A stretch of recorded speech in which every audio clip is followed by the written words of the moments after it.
Hi, you're watching the news with me. I'm Deepavali Hazra. These are the headlines at the top of 12. Karnataka Governor Vajubhai Vala has set a deadline for the H.D. Kumaraswamy-led government to prove its majority in the House today by 1:30 p.m. This direction came last evening after a day that witnessed high drama in the Assembly where the Congress claimed that its MLAs were kidnapped by the BJP. H.D. Kumaraswamy moved the confidence motion yesterday, but 20 lawmakers did not turn up in the Assembly as it debated the motion. Pakistan has said that it will grant consular access to ex-Indian naval officer Kulbhushan Jadhav under Pakistani laws and that the modalities for the same are being worked out. The Pakistan Foreign Ministry also said that it had informed Kulbhushan Jadhav of his rights under the Vienna Convention on Consular Relations.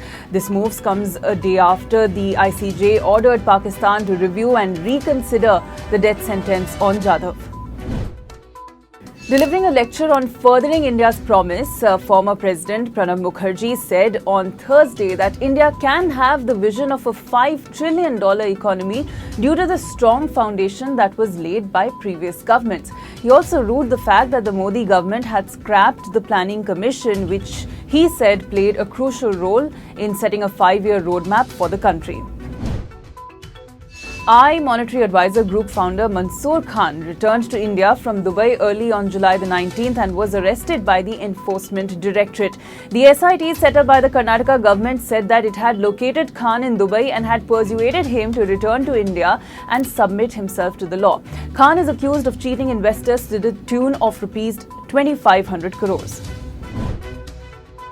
A US amphibious assault ship shot down an Iranian drone as it was entering the Strait of Hormuz. President Trump tweeted that the ship took defensive action as the drone was threatening the ship and its crew. This significantly increases tensions in the Gulf region, which has seen escalating confrontations between the US and its allies and Iran and its so-called proxies, Yemen and Syria. That's all for now. Stay tuned for more updates.